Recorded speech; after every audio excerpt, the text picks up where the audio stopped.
It's 6 in the evening. You're coming off a long day, with more things left unfinished than done. The bus you always take is usually 10 minutes late, and today it's been 25 with no sign of arrival. Your phone is at 8% battery. When you open the transit app, the screen freezes. It starts to rain. You don't have an umbrella. While you duck under the edge of a building for cover, someone texts you asking about something you can't deal with from where you are. And then, as if the whole day had been waiting for exactly that moment, everything seems to want to fall apart at once. That's the kind of chaos that's hardest to handle. Not a major emergency, not a visible catastrophe.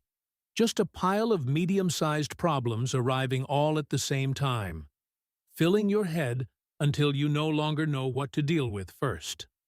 The practical question worth asking in that moment isn't how to fix everything. It's how to avoid making anything worse while you think. When the body feels pressure, the nervous system reacts before reason has a chance to catch up. Your heart speeds up. Your muscles tighten. Your attention scatters, or, on the contrary, locks onto a single detail in an almost obsessive way. The brain starts blending separate problems into one large, undifferentiated feeling of threat. The delayed bus, the dying phone, the rain, and the unanswered message stop being four distinct things and merge into a single alarm signal. That's when impulse takes over. And acting on that first impulse, without pausing, is exactly what tends to turn an uncomfortable situation into a complicated one. Staying calm isn't a personality type. It's not something some people are born with and others aren't. It's also not the absence of fear, anger, or confusion. Useful calm, the kind that actually works in real situations, is simply the ability to insert a small gap between what's happening and what you decide to do next. That gap can last 3 seconds. It can be a breath. It can mean standing still for a moment before moving. But that minimal space is what allows your thinking to function even when your body is activated. There's a simple sequence that can help you recover that margin when your head is already spinning. First, stop. Not literally freeze forever, but interrupt the automatic movement. If you were walking without a clear destination, stand still. If you were opening apps without really knowing why, put the phone away. If you were about to say something you might regret, wait. Stopping is the first act of control you have available. Second, breathe more slowly on purpose. Not as a spiritual exercise, but as a concrete physiological tool. Slowing your breathing rate reduces the activation of the nervous system. It doesn't eliminate stress, but it lowers it just enough for your thinking to work a little better. You don't need to do it for minutes. A few slower, deeper breaths is enough to notice a difference. Third, observe. Look around. See where you are, what resources are nearby, whether there's actual danger or just discomfort. Many times, when the body is in alarm mode, it responds the same way to a genuine threat as it does to a minor inconvenience.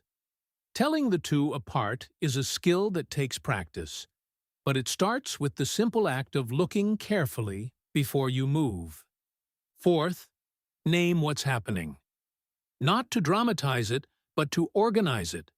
When you say out loud or just to yourself exactly what's going on, the problems stop being one blurry mass and become separate facts.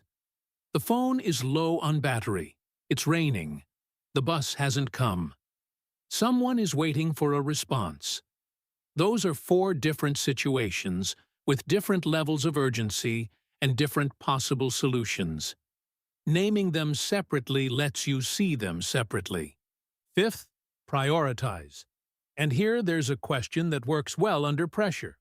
What is the next step that doesn't make things worse? Not the step that solves everything, just the one that doesn't make the situation harder. If your phone is about to die, The first move isn't to check social media or reply to messages, it's to turn on battery saver mode and keep the key contacts you might need accessible. If it's raining and you have no shelter, finding a covered spot is step one, before any other decision.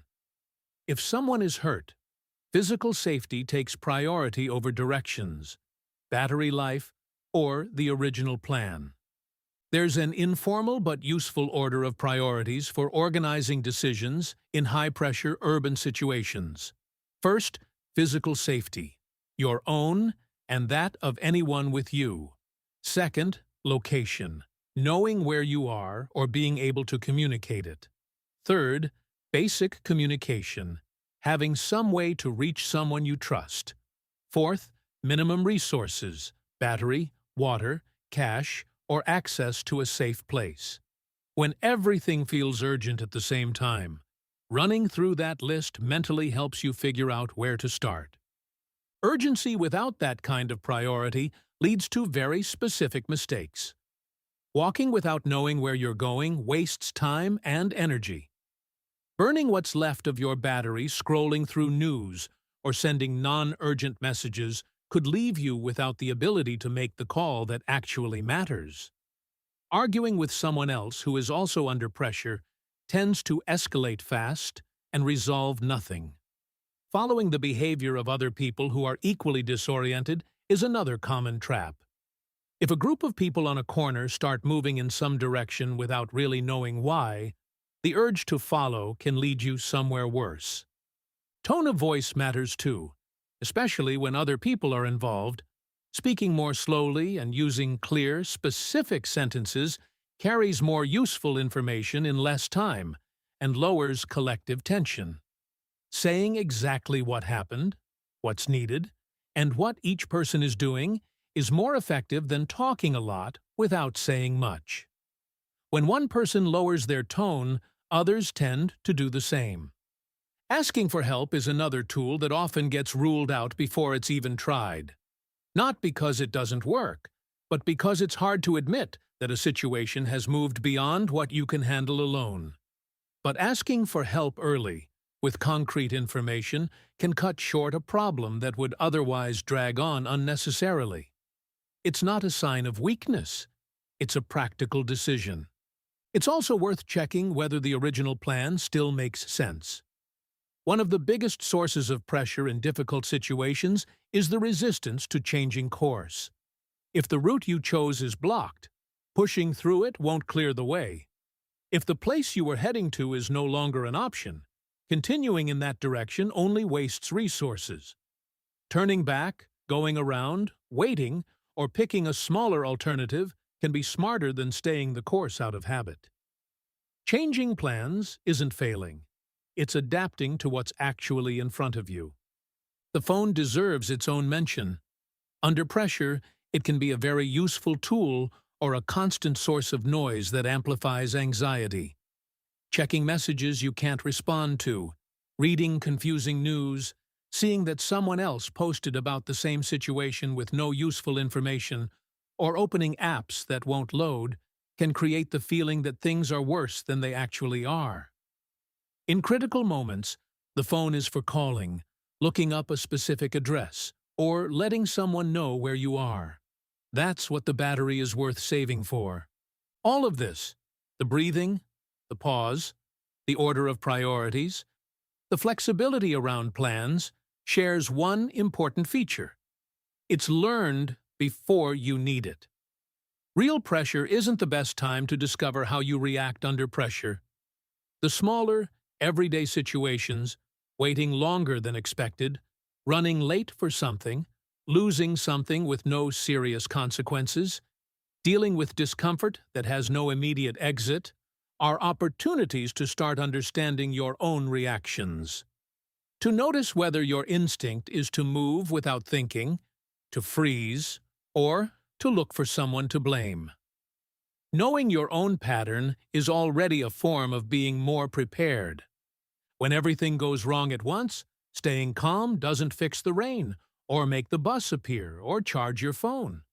But it can stop you from adding more disorder to the problem that already exists.